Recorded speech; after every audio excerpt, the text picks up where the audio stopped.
Hola, hoodie, hello. So, greetings, folks. This is Sarana Naranamurthy here to talk about the mind business. So, today's podcast is kind of a special edition podcast. You know why? Okay, so generally in mind business, we used to talk about a lot of things which is mostly experience or something which I feel is a better way. But today, this podcast is inspired by something that I read as the best today. So, okay, let's move on to the major topic. As I was scrolling through the Instagram, I came across the story of Digital Pratik. Now, in her story, he has posted a screenshot of one of his posts along with his comments. So, being an influencer, that is him being an influencer, it means that an influencer gets a lot of followers as well as a lot of haters and the community grows up. So, generally, even the comments are said to be very great and also very worse. So, that is the life of every influencer. But okay, so generally think that if you are an influencer, when you get a hate comment, what would you do? We either have the tendency to report it, or we might delete it, or we might be like, okay, leave it, just leave the thing, and focus on the positives. That's what we generally do. These are the major three segmentation. But what he did really gave me a kind of an image about him, or maybe I can even say a positive vibe. Okay, so let's see what he did actually. When he saw a hate comment, instead of choosing to remove it or instead of reporting it, he triggered in a lot more of questions to know more about why that particular person felt that way. Now he was asking a series of questions to him, asking like, okay bro, so instance you felt so bad about it, why did you feel bad about it? And the person who put that in the hate comment, he started explaining himself. And then Digital Pratik giving in a possible or the major solution or his own perspective of things. There was a very good conversation going in, and that comment had a good conversation thread. So at the end of it, everything has a climax. So what was this climax? The hater himself said, bro, I was sorry, I misinterpreted your perspective and you were really right and now I'm your fan.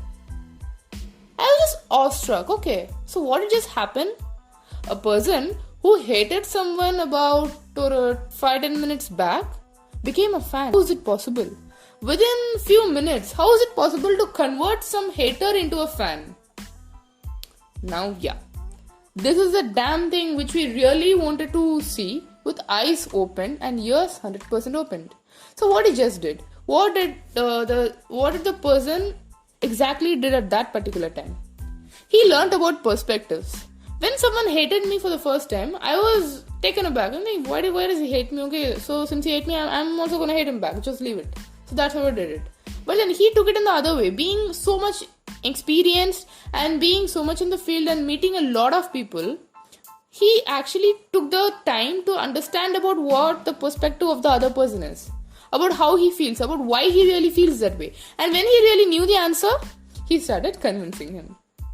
So, what are we going to learn today? The answer is patience plus commitment. If we are supposed to question him, how did he manage to do that or what really gave him the zeal to do that? It is patience and commitment. The patience to stay calm amidst the hatred that is spreading. The commitment towards the profession, which actually gives him the enough patience to hold on even when there is a lot of hatred along. Now, so this gave me a legit example and also a live incident right in front of me as to how to turn haters into fans. And more than that, how to actually be calm, be holding your nerves when you really wanted to blurt out something or when someone is completely throwing tantrums at you. How do you stay calm? So that's it. So, what did I learn from it? There are major things which I learned from it. So first thing was, don't freak out when someone complains. If someone is complaining or someone has a bad point along you, maybe they have a different perspective. So once if I stay calm for a while and learn that perspective, what really happens is, I will be able to see myself from a different perspective and whatnot. Sometimes I might even try changing myself. I might be an influence for myself itself. So that will give me a more important opportunity to change the way I behave or to change the way I progress the content so that I can report to a lot of perspectives.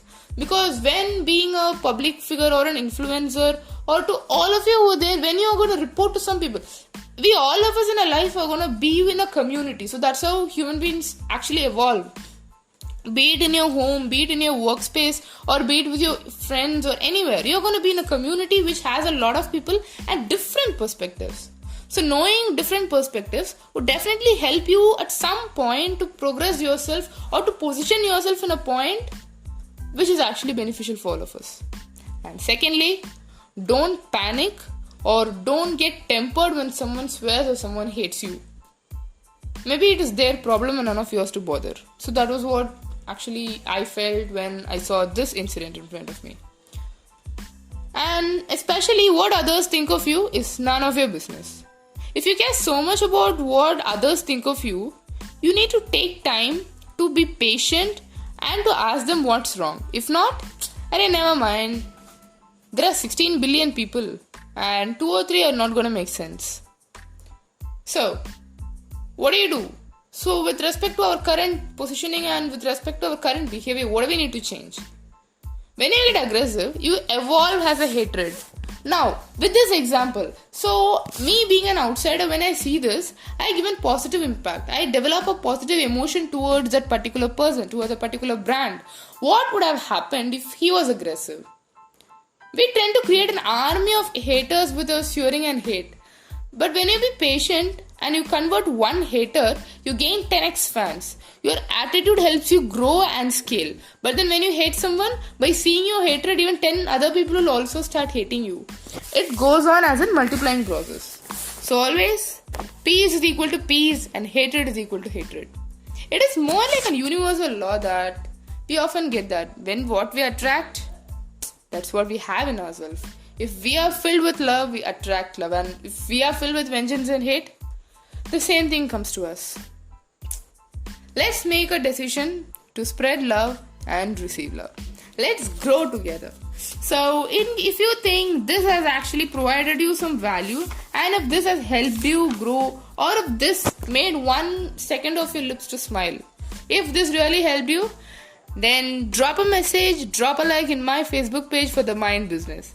So until the next episode, stay updated, stay safe, stay loving, and keep listening to The Mind Business.